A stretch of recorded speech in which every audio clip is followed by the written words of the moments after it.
السلام علیکم ورحمۃ اللہ وبرکاتہ۔ الحمد للہ کفا وسلام علی عبادہ الذین اصطفى، اما بعد فاعوذ باللہ من الشیطان الرجیم، بسم اللہ الرحمن الرحیم۔ وَمِنَ النَّاسِ مَن يَقُولُ آمَنَّا بِاللَّهِ وَبِالْيَوْمِ الْآخِرِ وَمَا هُمْ بِمُؤْمِنِينَ يُخَادِعُونَ اللَّهَ وَالَّذِينَ آمَنُوا وَمَا يَخْدَعُونَ إِلَّا أَنفُسَهُمْ وَمَا يَشْعُرُونَ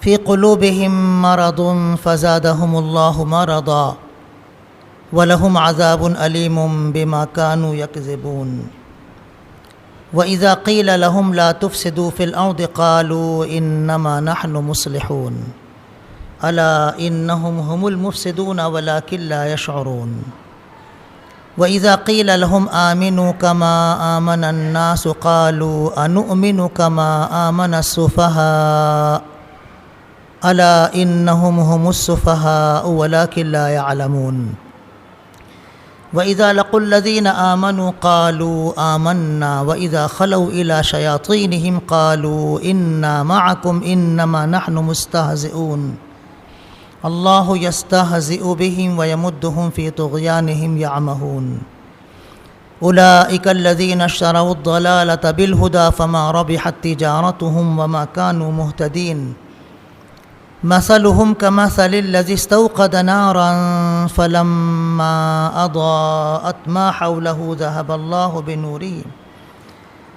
الله بنورهم وتركهم في ظلمات لا يبصرون صم بكم عمي فهم لا يرجعون أو كصيب من السماء فيه ظلمات ورعد وبرق يجعلون أصابعهم في آذانهم من الصواعق حذر الموت والله محيط بالكافرين يكاد البرق يخطف أبصارهم كلما أضاء لهم مشوا فيه وإذا أظلم عليهم قاموا ولو شاء الله لذهب بسمعهم وأبصارهم إن الله على كل شيء قدير۔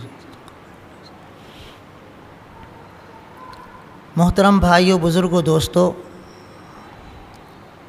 یہ پہلے پارے کا دوسرا رکوع ہے۔ اس سے پہلے والے رکوع میں اللہ پاک نے متقی مسلمانوں کو، خالص مسلمانوں کو اور ان کی صفات کو بیان فرمایا تھا۔ اسی طرح جو کٹر کافر تھے، جن کے ایمان لانے کی کوئی امید نہیں تھی، ان کا حال بھی اللہ نے پہلے والے رکوع میں بیان فرمایا ہے۔ اس رکوع میں اللہ پاک نے انسانوں کی تیسری قسم، انسانوں کی تیسرے گروہ کو بیان فرمایا ہے، جن کو منافقین کہا جاتا ہے، جو زبان سے تو ایمان لائے تھے لیکن دل میں ان کے کفر چھپا ہوا تھا۔ ان کے نفاق کا حال کبھی اشارتاً ظاہر ہو جاتا تھا اور کبھی چھپا رہتا تھا، کسی کو پتہ نہیں چلتا تھا۔ یہ منافقین مسلمانوں کے اتنے خطرناک دشمن تھے کہ قرآن کریم میں اللہ پاک نے ان کو جہنم کے سب سے نچلے درجے کی سزا کی وعید سنائی ہے۔ کافروں سے بھی زیادہ سخت سزا ان کو جہنم میں دی جائے گی۔ مدینہ منورہ آنے کے بعد حضور اکرم صلی اللہ علیہ وسلم پر جو ایمان لائے مخلص مسلمان، ان کا حال تو پہلے رکوع میں ہو چکا۔ مکہ مکرمہ میں جو کٹر کافر تھے، ان کا حال بھی بیان ہو چکا۔ اب ان منافقوں کا حال بیان ہو رہا ہے جن کی حالت چھپی ہوئی ہے۔ یہ گویا آستین کے سانپ ہیں۔ کھلم کھلا دشمن سے آدمی بچ سکتا ہے، لیکن چھپے ہوئے دشمن سے بچنا مشکل ہوتا ہے۔ اس لیے اللہ پاک نے مستقل قرآن کریم میں ایک سورہ نازل فرمائی ہے 28ویں پارے میں، انشاءاللہ آپ سنیں گے۔ اللہ ہم کو توفیق عطا فرمائے، صحت دے، تندرستی دے، عمر عطا فرمائے، اور ہم سورہ منافقین کی تفسیر سنیں، پوری سورہ منافقوں کے بارے میں۔ ایسے ہی یہ رکوع بھی منافقوں سے ہی متعلق ہے، اور ان کی حالت اللہ نے بیان فرمائی ہے تاکہ مسلمان چوکنے رہیں، ہوشیار رہیں۔ ترجمہ سنیے۔ لوگوں میں کچھ وہ ہیں جو کہتے ہیں کہ ہم اللہ پر اور آخرت کے دن پر ایمان لے آئے، حالانکہ وہ ایمان لائے نہیں ہیں۔ وہ اس طرح اللہ اور ایمان لانے والوں کے ساتھ دھوکہ بازی کرنا چاہتے ہیں، حالانکہ اس طرح وہ صرف اپنے آپ ہی کو دھوکہ دے رہے ہیں اور ان کو سمجھ نہیں رہا ہے۔ ان کے دلوں میں ایک بیماری ہے، اللہ نے ان کی بیماری کو اور زیادہ بڑھا دیا، اور وہ جھوٹ بولتے ہیں تو اس کی وجہ سے ان کے لیے دردناک عذاب ہے۔ ان منافقوں سے جب کہا جاتا ہے کہ تم زمین میں فساد برپا مت کرو تو کہتے ہیں کہ ہم تو اصلاح کرنے والے ہیں۔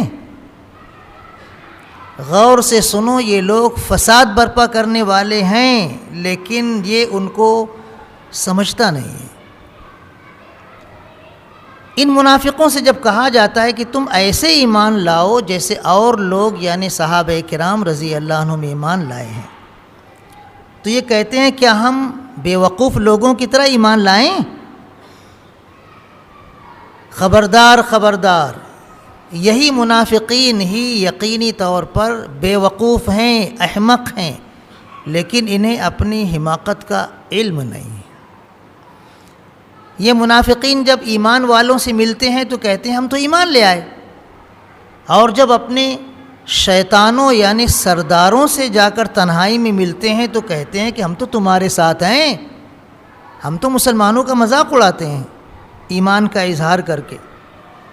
اللہ ان کے ساتھ استہزاء کرتا ہے، یعنی ان کے مذاق کی سزا دیتا ہے کہ انہیں ان کی سرکشی میں اللہ ڈھیل دیتا جاتا رہتا ہے، اور وہ حیران و سرگرداں اپنی سرکشی میں بھٹکتے رہتے ہیں۔ یہ وہ لوگ ہیں جنہوں نے ہدایت کے بدلے گمراہی خرید لی ہے، مگر یہ بیوپار اور یہ تجارت ان کو نفع بخش نہیں ہو سکا اور انہیں ہدایت نہیں مل سکی۔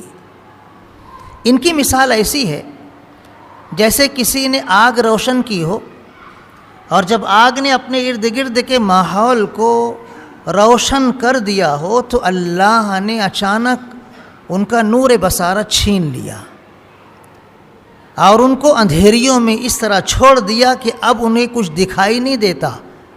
یہ بہرے ہیں، گونگے ہیں، اندھے ہیں، یہ ایمان کی طرف دوبارہ واپس نہیں آئیں گے۔ یا پھر ان کی مثال ایسی ہے جیسے آسمان سے زوردار بارش ہو رہی ہو، اس بارش میں رات کی اندھیریاں بھی ہوں، بادل کی گرج بھی ہو، بجلی کی چمک اور کڑک بھی ہو، اور یہ لوگ بجلی کے کڑاکے کی وجہ سے موت کے خوف سے اپنی انگلیاں اپنے کانوں میں ٹھونسے لیے ہوں۔ یہ حالت ہے ان کی۔ اللہ ان کافروں کو ہر طرف سے گھیرے میں لیے ہوئے ہے۔ بجلی چمکتی ہے تو اتنی تیز اس کی روشنی ہوتی ہے کہ قریب ہے کہ بجلی ان کی نگاہوں کو اچک لے، لیکن جیسے ہی بجلی کی روشنی نمودار ہوتی ہے، چمکتی ہے، تھوڑا اجالا ہوتا ہے تو یہ لوگ تھوڑا دور چل لیتے ہیں، اور جب اندھیرا چھا جاتا ہے تو یہ ٹھٹک کر کھڑے ہو جاتے ہیں۔ اگر اللہ چاہتا تو ان کی سماعت بھی، بصارت بھی سب چھین لیتا، بے شک اللہ ہر چیز کی قدرت رکھنے والا ہے۔ یہ اس رکوع کا ترجمہ ہوا۔ منافقین کی شرارتیں اللہ نے ذکر کی ہیں، اور ان کی حالت کو دو مثالوں سے اللہ نے بیان فرمایا ہے۔ کچھ منافقین تو وہ تھے جو کٹر کافر تھے، ان کے ایمان کی امید نہیں تھی، لیکن منافق تھے، مسلمانوں کے سامنے ایمان کا اقرار کرتے تھے، ہم مسلمان ہیں، نماز بھی پڑھتے تھے، روزہ بھی رکھتے تھے، لیکن دل میں کفر چھپا ہوا تھا۔ تو اللہ نے اس کی مثال ایسی بیان فرمائی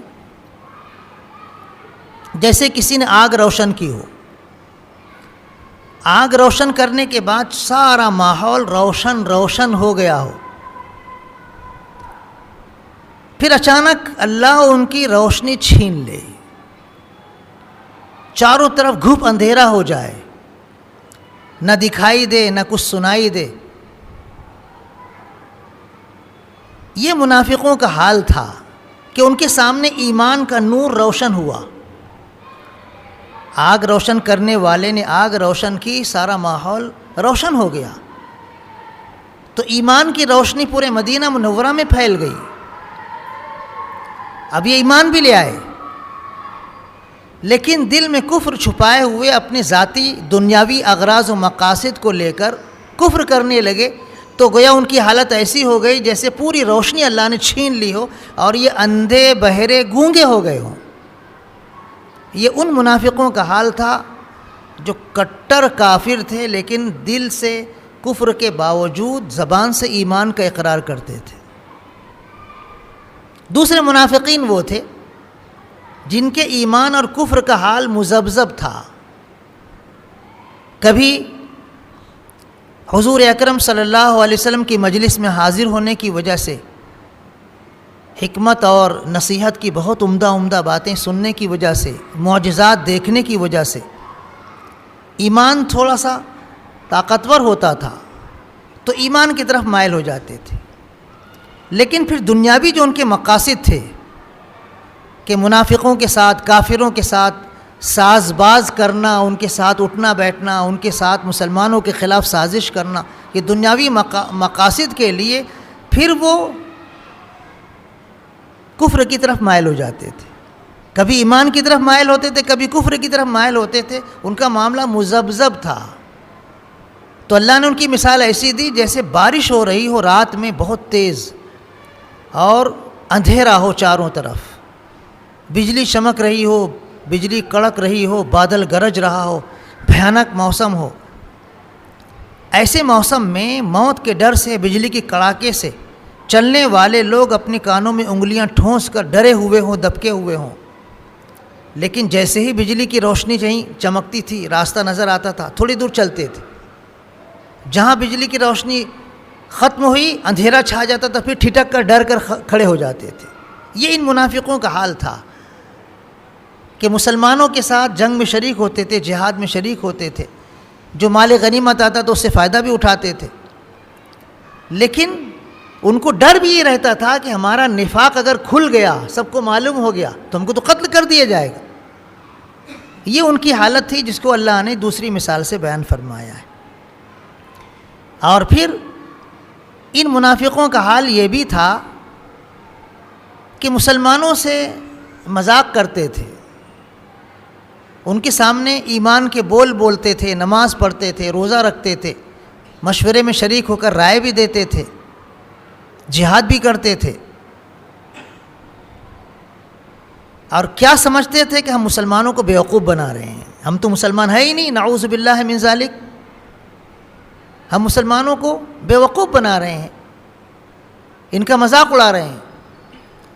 اور جب مسلمانوں کی مجلس سے یہ اٹھ کر اپنے شیاطین یعنی اپنے منافق سرداروں کے پاس جا کر گفتگو کرتے تھے تو کہتے تھے تم ہمارے بارے میں شک شبہ کرنا نہیں، ہاں ہم تو تمہارے ساتھ ہیں، ہم تو مسلمانوں کا مذاق اڑا رہے تھے، ہم صرف ایمان کا اظہار کر رہے تھے ان کا مذاق اڑانے کے لیے کہ دیکھتے ہیں کہ ان کو پتہ چلتا ہے کہ نہیں پتہ چلتا ہے۔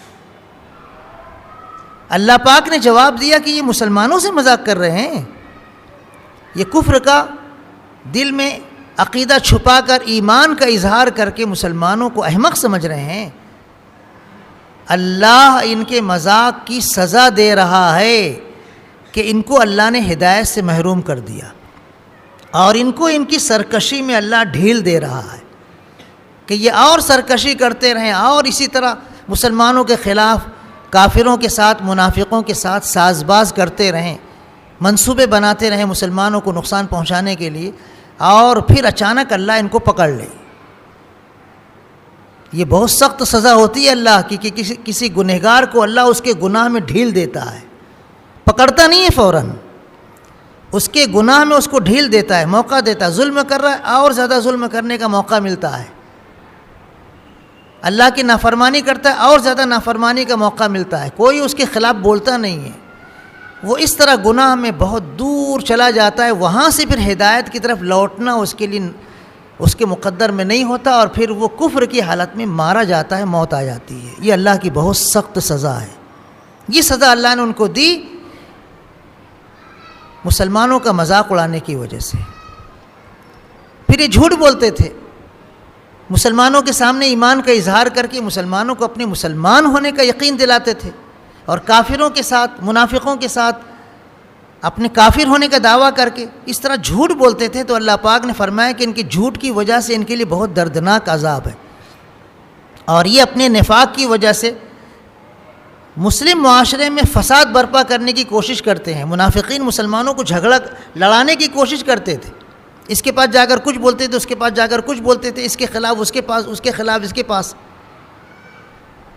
مدینہ منورہ کے جو مسلمان تھے ان کے دو بہت بڑے بڑے گروہ تھے، بہت بڑے بڑے قبیلے تھے۔ ایک قبیلے کا نام تھا خزرج اور ایک قبیلے کا نام تھا اوس۔ یہ دونوں ایمان لانے سے پہلے 100 سال تک مدینے میں جنگ کرتے رہے، اتنی دشمنی تھی ان دونوں قبیلوں میں۔ دونوں مدینے کے رہواسی تھے لیکن ایک دوسرے کے خطرناک دشمن تھے۔ جب حضور اکرم صلی اللہ علیہ وسلم سے ملاقات ہوئی اور ایمان لائے تو ایمان لانے کی وجہ سے بھائی بھائی ہو گئے۔ اللہ نے ان کے دلوں کو جوڑ دیا، ان کو بھائی بھائی بنا دیا۔ تو منافقوں کو بہت جلن محسوس ہوتی تھی، حسد محسوس ہوتا تھا کہ پہلے یہ لڑتے تھے، جھگڑتے تھے، اچھا تھا، مرتے تھے، کٹتے تھے، زخمی ہوتے تھے، نقصان ہوتا تھا، اب یہ آپس میں بھائی بھائی بن کے رہتے ہیں، ان کا کوئی نقصان ہی نہیں ہو رہا ہے۔ تو یہ کبھی ان کے پاس جا کر ان کے خلاف، ان کے پاس جا کر ان کے خلاف لگائی بجھائی کر کے جھگڑا لگاتے تھے۔ تو ان سے کہا جاتا تھا کہ تم فساد برپا مت کرو، تو کہتے تھے نہیں نہیں، ہم تو اصلاح کرتے ہیں، ہم فساد کہاں کرتے ہیں۔ اللہ پاک نے فرمایا کہ یہی فسادی ہیں، یہی مفسد ہیں، حالانکہ ان کو اپنے فساد پھیلانے کا شعور نہیں ہے، وہ سمجھ رہے ہیں کہ ہم اچھا کر رہے ہیں۔ ایسے ہی کبھی ان سے کہا جاتا تھا کہ تم اپنی شرارتوں سے باز آ جاؤ، جیسے عام مسلمان ایمان لائے ہیں، بھائی بھائی بن کر رہتے ہیں، ویسے تم بھی رہو نا، کیوں اس کا جھگڑا اس کا جھگڑا اس کا جھگڑا کرتے رہتے ہو۔ تو کہتے ہیں کہ نہیں نہیں، ہم تو ایمان والے ہیں، لیکن ہم بیوقوف لوگوں کی طرح ایمان تھوڑی لائیں گے، ہم تو سوجھ بوجھ رکھنے والے عقل مند لوگوں کی طرح ایمان لائیں گے، ہم حالات کو سمجھتے ہیں، اس کے حساب سے ہم ایمان لائیں گے، ہم کوئی اندھے بہرے تھوڑی ہیں۔ اس طرح یہ شرارتیں کر کر کے اپنے آپ کو چالاک سمجھتے تھے۔ تو اللہ پاک نے فرمایا کہ یہ اللہ اور ایمان والوں کے ساتھ دھوکہ بازی کرنا چاہتے ہیں، چال بازی کرنا چاہتے ہیں، حالانکہ یہ اللہ کو کیا دھوکہ دیں گے، اللہ تو ہر چیز کو جاننے والا ہے۔ بھولے بھالے مسلمانوں کو دھوکہ دے سکتے ہیں، لیکن اللہ پاک نے فرمایا کہ یہ خود اپنے آپ کو دھوکہ دے رہے ہیں، نہ مسلمانوں کو دھوکہ دے رہے ہیں، نہ اللہ کے رسول صلی اللہ علیہ وسلم کو دھوکہ دے رہے ہیں، یہ خود اپنے آپ کو دھوکہ دے رہے ہیں کہ اس طرح چال بازی کر کے اپنی دنیا سنوار رہے ہیں، اور اس طرح انہوں نے ہدایت کے بدلے گمراہی خرید لی ہے، اور یہ ان کا بہت ہی برا سودا اور بیپار ہوا کہ اس میں کوئی نفع ان کو نہیں ملا، اور نقصان ہی نقصان یہ ہوا کہ ہدایت سے محروم ہو گئے۔ یہ پوری صورتحال اللہ پاک نے منافقوں کی بیان فرمائی ہے تاکہ مسلمان ان سے ہوشیار رہیں، چوکنے رہیں، ان کے جال میں نہ پھنسیں۔ لیکن جو بھولے بھالے مسلمان ہوتے تھے وہ بیچارے پھنس جاتے تھے۔ حضرت عائشہ رضی اللہ تعالی عنہا پر منافقوں کے سردار عبداللہ ابن ابی ابن سلول نے تہمت لگائی، گناہ کی تہمت، زنا کی تہمت، اور بھولے بھالے مسلمانوں کو بھی اپنے ساتھ لے کر ورغلانا شروع کر دی۔ دیکھو پورا قافلہ آ چکا ہے اور یہ رات گزار کر اب آ رہی ہے۔ اب جو بھولے بھالے مسلمان تھے ان کے بولنے میں ویسے بولنے لگے۔ اللہ پاک نے سورہ نور میں پورا ایک رکوع نازل فرمایا حضرت عائشہ رضی اللہ تعالیٰ عنہ کی پاک دامنی میں۔ تو یہ بھولے بھالے مسلمان جو تہمت لگانے میں شریک تھے، ان کا جھوٹ ثابت ہو گیا تو ان کو 80 کوڑے مار کھانے پڑے تھے، جو اسلامی سزا ہے۔ لیکن جو منافقوں کا سردار تہمت لگانے میں پیش تھا، جب اس کو بلا کر پوچھا گیا کہ تم نے حضرت عائشہ پر تہمت لگائی، تو اس نے قسم کھا کر کہا اللہ کی قسم میں تو حضرت عائشہ کو پاک دامن سمجھتا ہوں، میں نے کب ان پر تہمت لگائی؟ میرے خلاف یہ جھوٹ بول رہے ہیں، میں تو حضرت عائشہ رضی اللہ تعالیٰ عنہ کو پاک صاف سمجھتا ہوں۔ اس طرح جھوٹ بول کر اپنا دامن بچا لیتے تھے، اور بھولے بھالے مسلمان مصیبت میں مبتلا ہو جاتے تھے۔ تو اللہ پاک نے فرمایا کہ ان سے ہوشیار رہو، چوکنے رہو، ان کی شرارتوں سے خود تم بچے رہو ورنہ تم بھی نقصان اٹھاؤ گے۔ مسلمانوں میں جھگڑا لگاتے تھے۔ ایک سفر میں ایک انصاری صحابی یا ایک مہاجر صحابی مذاق کر رہے تھے۔ مذاق میں ایک صحابی نے دوسرے کو مارا، مذاق میں۔ وہ مذاق برداشت نہیں کر سکا، اس نے بہت زور سے جوابی کارروائی کے طور پر مار دیا۔ تو پہلے ہلکے سے مارنے والا جب زور سے مار کھایا تو وہ بھی چنک گیا، وہ بھی خفا ہو گیا، اور اس نے بھی اور زور سے مارا۔ اس طرح مارنے میں ہاتھا پائی ہو گئی، اور دونوں ایک دوسرے کو زد و کوب کرنے لگے۔ تو انصاری صحابی نے اپنے انصاری بھائیوں کو للکار کر بلا لیا، مہاجر بھائی نے اپنے مہاجر بھائیوں کو بلا کر اکٹھا کر لیا، سب ہتھیار لے کر آ گئے۔ حضور اکرم صلی اللہ علیہ وسلم کو پتہ چلا، فوراً آپ سب کام چھوڑ کر آئے، سب کو ہٹایا، سب کو ڈانٹا، سب کو گلے ملایا، ان کو سمجھایا، معاملہ رفع دفع ہو گیا۔ لیکن منافقوں کا جو سردار تھا، اس نے اپنے خاص لوگوں سے کہنا شروع کیا کہ تم نے ان مسلمانوں کو جو باہر سے آئے ہیں کھلا کر موٹا کر دیا، طاقتور بنا دیا، دیکھو آج تمہارے خلاف یہ ہتھیار لے کر آئے ہیں۔ اس نے کہا کہ ہم مدینہ منورہ پہنچ کر عزت والے لوگ ان ذلیلوں کو کان پکڑ کر باہر کر دیں گے۔ اب یہ جملہ ایک مسلمان نے سن لیا، اس نے جا کر حضور اکرم صلی اللہ علیہ وسلم سے کہہ دیا کہ فلاں شخص ایسا بول رہا ہے، وہ منافقوں کا سردار تھا۔ حضور اکرم صلی اللہ علیہ وسلم اس کو بلایا، اس نے کہا اے اللہ کے رسول، یہ جھوٹ بول رہا ہے میرے خلاف، قسم خدا کی میں نے کہا ہی نہیں، اللہ کی قسم، اللہ جل جلالہ وعم نوالہ کی قسم، خوب طاقتور قوی الفاظ میں قسم کھانے لگا کہ میں سچی بات بول رہا ہوں، میں نے کچھ کہا نہیں، یہ جھوٹ بول رہا ہے۔ ایسی شرارتیں کرتے تھے مسلمانوں کے خلاف، حضور اکرم صلی اللہ علیہ وسلم کے خلاف۔ تو بھولے بھالے مسلمان بیچارے پھنس جاتے تھے۔ مسلمان کو چوکنا رہنا چاہیے، آپس کے جھگڑے لگانے والوں سے ہوشیار رہنا چاہیے۔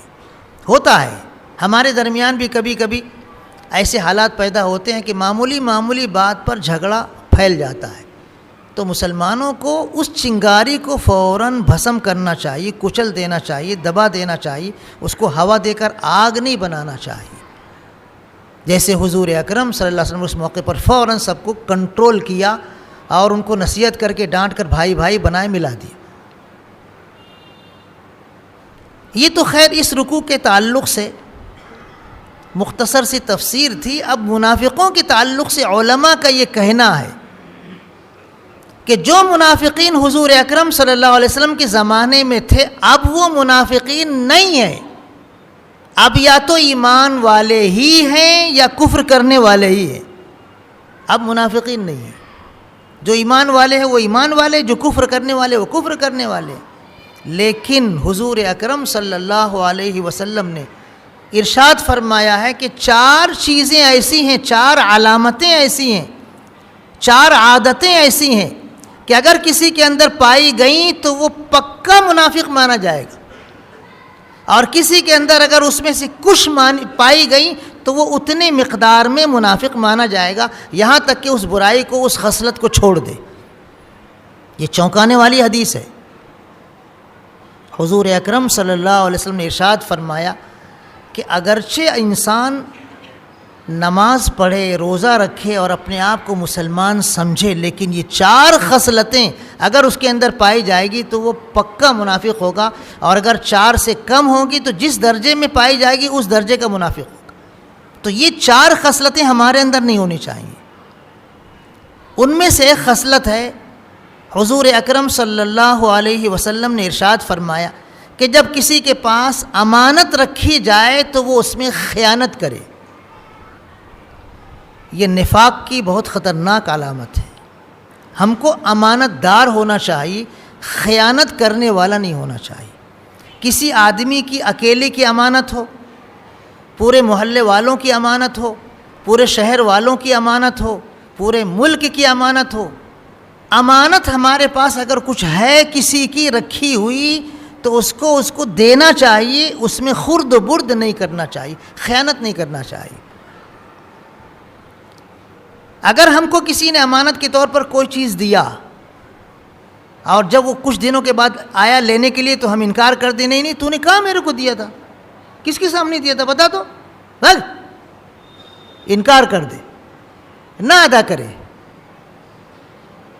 ہمارے پاس کچھ لوگوں نے ہم کو معتبر سمجھ کے پیسے رکھے ہیں کہ یہ سوشل کام کے لیے پیسے ہیں، آپ رکھو، اور ہم اس میں سے اپنی ضرورت کے لیے کھا رہے پی رہے ہیں،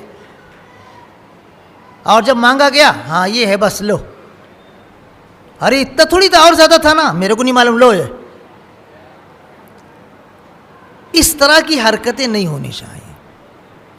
مسجد کا مال ہو، مدرسے کا مال ہو، کسی سوشل تنظیم کا مال ہو، کسی شخص کا مال ہو، بسی کا مال ہو، مال کسی بھی قسم کی امانت کی شکل میں ہمارے پاس ہے تو یاد رکھو، خدا نہ خواستہ ثم خدا نہ خواستہ اگر ہم نے اس میں خرد برد کیا تو یہاں ہو سکتا ہم چھوٹ جائیں، آخرت میں ہماری پکڑ ہوگی۔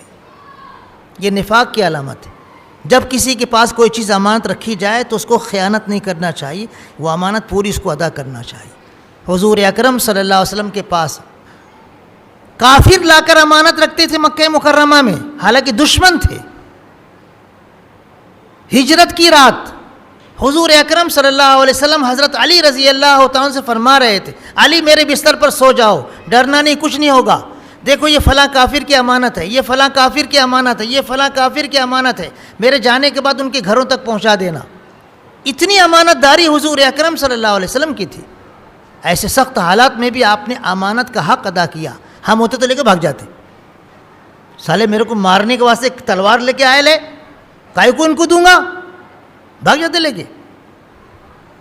لیکن حضور اکرم صلی اللہ علیہ وسلم اس سنگین حالت میں بھی امانت ادا کرنے کا اتنا پاس و لحاظ کر رہے تھے۔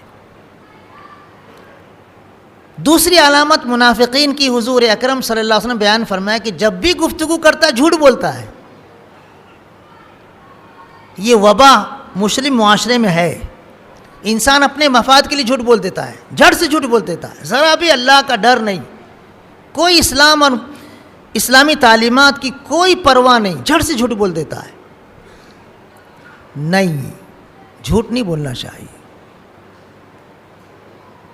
حضور اکرم صلی اللہ علیہ وسلم کو ابو جہل کہتا تھا، ابو جہل، اے محمد صلی اللہ علیہ وسلم، ہم آپ کو کبھی جھوٹا بول ہی نہیں سکتے ہیں، آپ سچے ہیں، لیکن جو پیغام آپ لا کر پیش کر رہے ہیں وہ ہم نہیں مانیں گے۔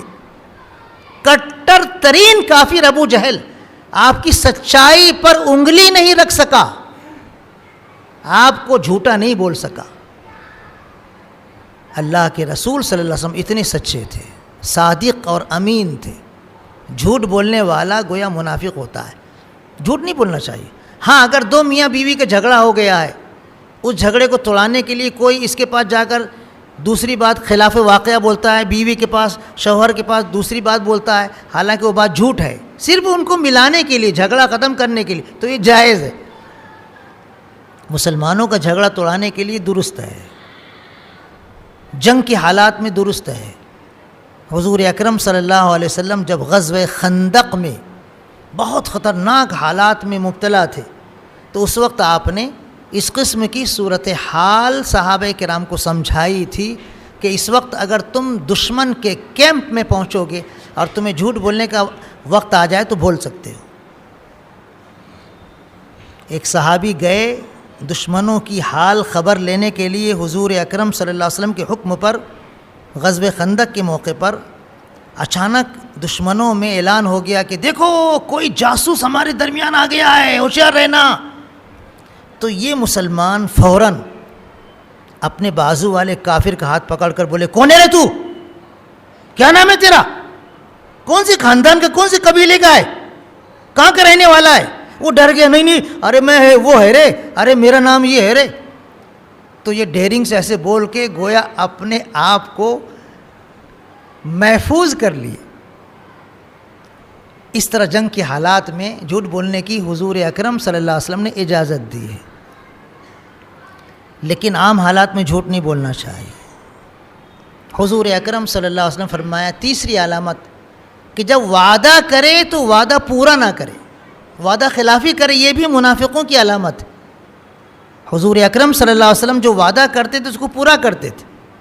ایک مرتبہ حضور اکرم صلی اللہ علیہ وسلم ایک گھر گئے، گھر کی جو ذمہ دار خاتون تھیں انہوں نے جھٹ سے اپنے بیٹے کو بلایا، بیٹا ادھر آ، بیٹا یہ لے۔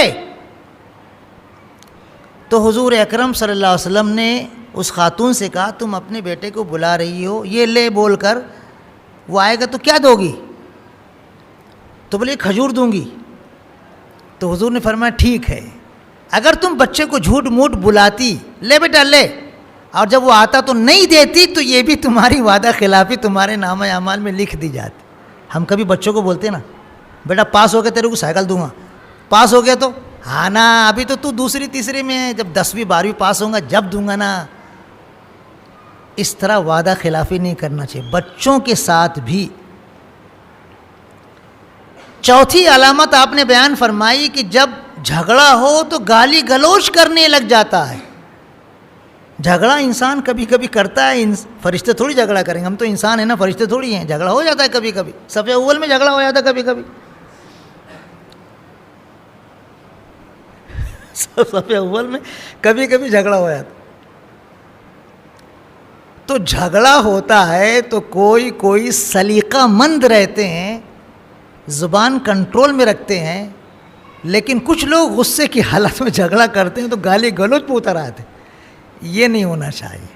حضور اکرم صلی اللہ علیہ وسلم نے ارشاد فرمایا منافق کی علامت یہ ہے کہ جب وہ جھگڑا کرتا ہے تو گالی گلوچ کرنے لگتا ہے۔ گالی گلوچ نہیں کرنا چاہیے۔ اے بھائی میں نے تجھ کو پیسے دیے تھے نا یار، تو نے وعدہ کیا تھا نا 1 ہفتے کے بعد دینے کا، دینا یار، تو پھر کب دے گا تو؟ 1 ہفتہ ہو گیا، 2 ہفتہ ہو گیا، دے نہیں رہا۔ اس طرح تیز لہجے میں بول رہا ہے لیکن گالی گلوچ نہیں کر رہا ہے۔ تو اس طرح اپنے آپ کو جھگڑے کے موقع پر کنٹرول کرنا چاہیے۔ یہ 4 علامتیں ہیں منافقوں کی، اگر اس میں سے چاروں پائی گئی تو یہ بہت ڈینجر معاملہ ہے، کچھ پائی گئی تو کوشش یہ کرو کہ اپنی زندگی سے نکال دو تاکہ ہم ایمان والے رہیں، منافق نہ رہیں۔ اللہ ہم سب کی نفاق کی تمام علامتوں سے حفاظت فرمائے۔ اللہ پاک ہمیں ایمان کامل عطا فرمائے۔ اللہ پاک ہمارے معاشرے کو صاف ستھرا معاشرہ بنائے۔ آمین۔ وآخر دعوانا ان الحمد للہ رب العالمین۔